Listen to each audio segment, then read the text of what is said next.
12th standard 12वीं कक्षा। नमस्ते छात्रों, आज हमें 12वीं कक्षा के लिए आफ्टरनून सेशन के लिए रिवीजन करने वाले हैं।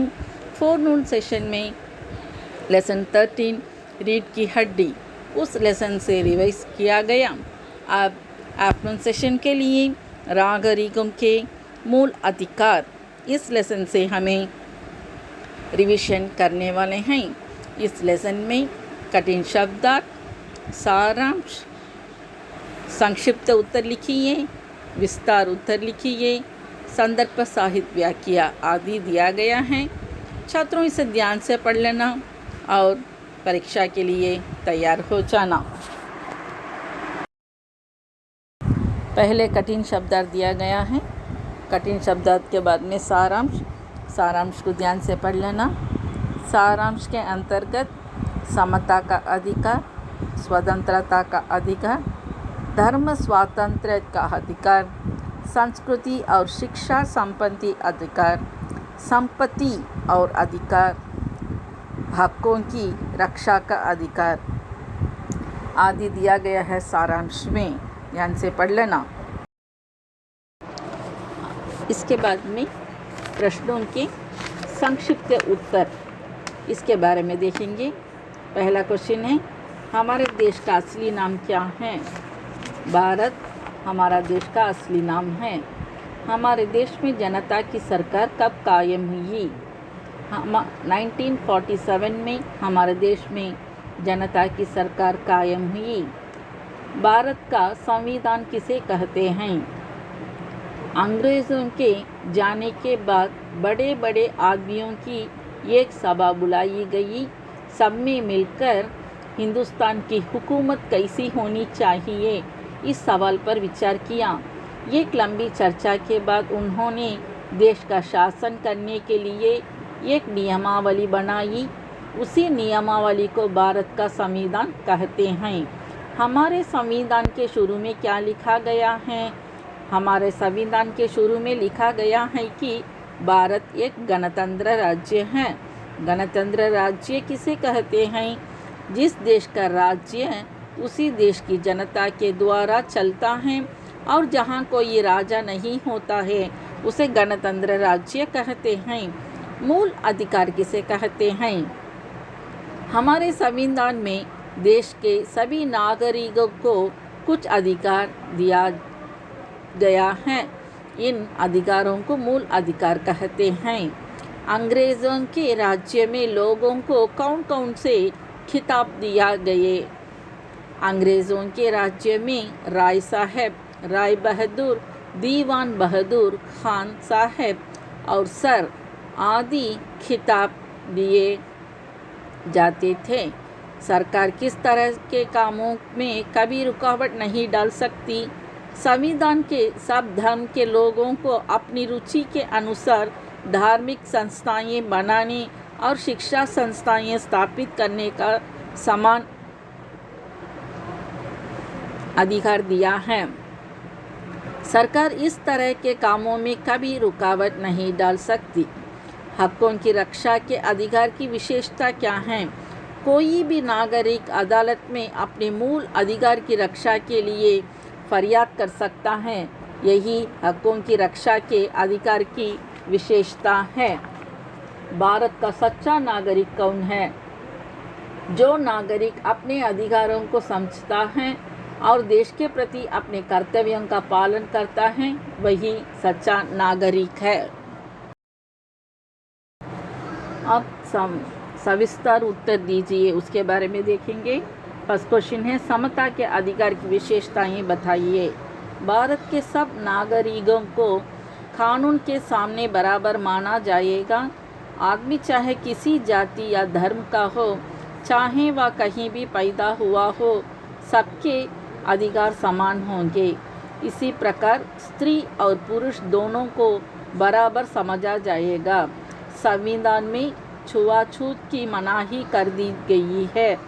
सब लोग किसी दुकान या होटल में जा सकते हैं और किसी नदी, तालाब या सड़क का उपयोग कर सकते हैं। सरकारी नौकरियों में सब नागरिकों को समान अवसर दिया जाएगा। आदमी किसी भी जाति या धर्म को मानने वाला हो, उसे उसकी योग्यता के अनुसार कोई भी सरकारी नौकरी पाने का अधिकार होगा। अंग्रेज़ों की राज्य में राय बहादुर, दीवान बहादुर जैसे खिताब दिए जाते थे। संविधान में लिखा है कि सरकार किसी को कोई खिताब या पदवी नहीं देगी। सेकेंड क्वेश्चन, स्वतंत्रता के अधिकार का महत्व समझाइए। भारत के सभी नागरिकों को भाषण देने की स्वतंत्रता है, लेखन की स्वतंत्रता है, सभा संस्थाएं बनाने की स्वतंत्रता है, उनको भारत में कहीं भी जाकर व्यापार करने या नौकरी करने की पूरी स्वतंत्रता है। किसी नागरिक को बिना कारण कैद नहीं किया जा सकता है। यदि सरकार की सफाई ठीक नहीं हुई तो न्यायालय उसे कैद को रिहा कर सकता है।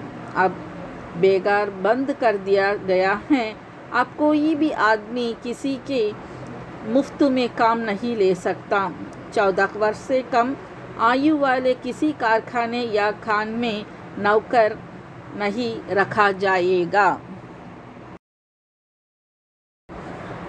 थर्ड क्वेश्चन, धर्म स्वातंत्र्य का अर्थ क्या है? संविधान में सबको अपना धर्म मानने का, उस पर अमल करने का तथा उसका प्रचार करने का अधिकार दिया गया है। हमारा राज्य ऐसा राज्य है जो धर्म के आधार पर नहीं बना है, इसलिए ये धर्मनिरपेक्ष राज्य कहा जाता है। यह किसी धर्म के साथ पक्षपात नहीं करता। ये भी नियम है कि किसी सरकारी स्कूल में किसी धर्म की शिक्षा नहीं दी जाएगी। संस्कृति के अधिकार के बारे में लिखिए। हमारे संविधान में सब लोगों को अपनी भाषा, लिपि या संस्कृति बनाए रखने का पूरा अधिकार दिया गया है। सब धर्मों के लिए लोगों को अपनी रुचि के अनुसार धार्मिक संस्थाएं बनाने और शिक्षा संस्थाएं बनाने का समान अधिकार दिया गया है। सरकार इस तरह के कामों में कभी रुकावट नहीं डाल सकती। हकों की रक्षा के अधिकार की विशेषताएं स्पष्ट कीजिए। हमारे संविधान ने हमारे मूल अधिकारों की रक्षा करने के बाद उच्चतम न्यायालय को सौंपा है। वह न्यायालय सरकार की गलती को पकड़ सकता है। वह सरकार के कामों से जनता की रक्षा कर सकता है। अगर सरकार इन मूल अधिकारों को बदलने का कोई कानून बनाए तो अदालत कह सकती है कि यह संविधान के खिलाफ है। तब ऐसा कानून रद्द समझा जाएगा। कोई भी नागरिक उच्चतम अदालत में अपने मूल अधिकारों की रक्षा के लिए फरियाद कर सकता है। उच्चतम न्यायालय का निर्णय भारत की सभी अदालतों को मानना पड़ेगा। यह न्यायालय जनता के अधिकारों की रक्षक और पहरेदार है।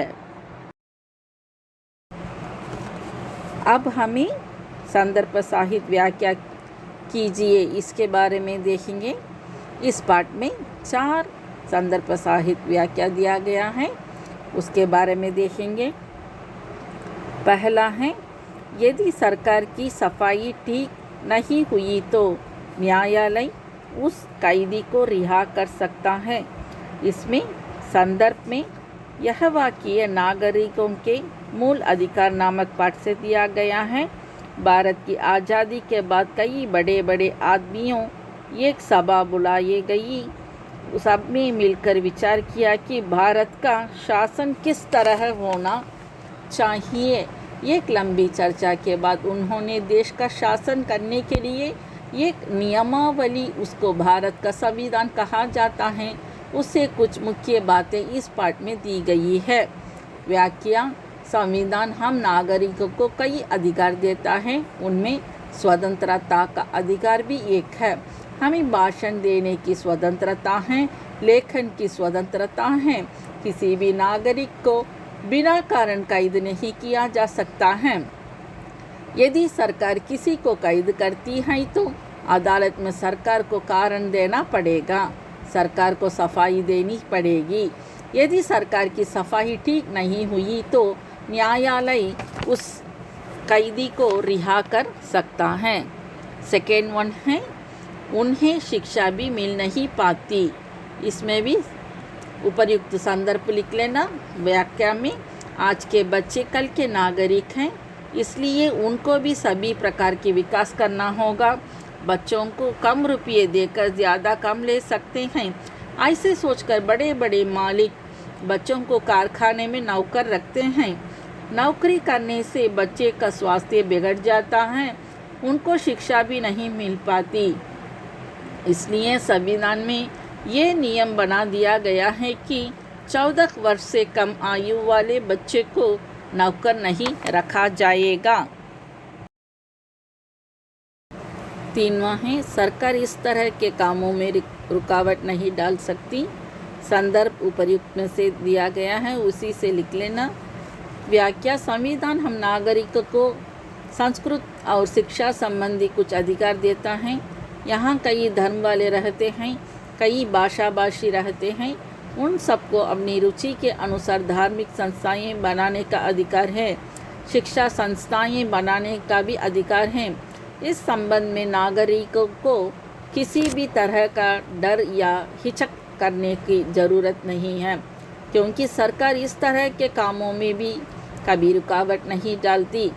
चारवां, सार्वजनिक हित के लिए उसका लेना जरूरी हो तो उसका उचित मूल्य देकर ही ले सकती है। संदर्भ उपर्युक्त से कॉपी कर लेना। व्याख्या संविधान हम नागरिकों को संपत्ति का अधिकार देता है। हम भारत के किसी भी भाग में घर बना सकते हैं, धन कमा सकते हैं। सरकार किसी भी नागरिक को संपत्ति नहीं छीन सकती।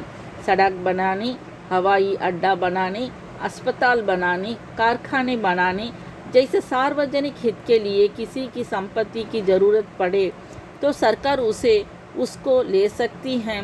ऐसे संदर्भ में सरकार जिन लोगों की संपत्ति ले लेती है उन लोगों को उचित मूल्य देकर ही ले सकती है।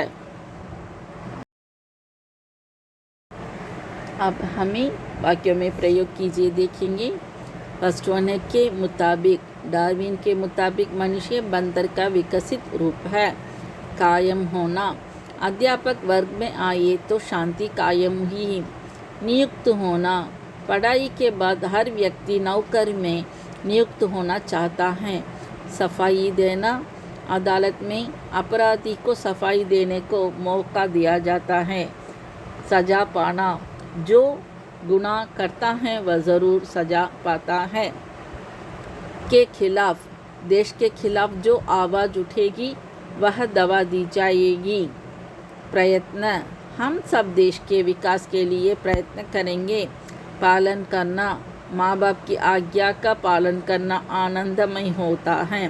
रिहा करना, सजा की पूर्ति होने पर जेल वाले कैदी को रिहा करते हैं। फरियाद, आज के ज़माने में गरीबों की फरियाद अनसुनी रह जाती हैं।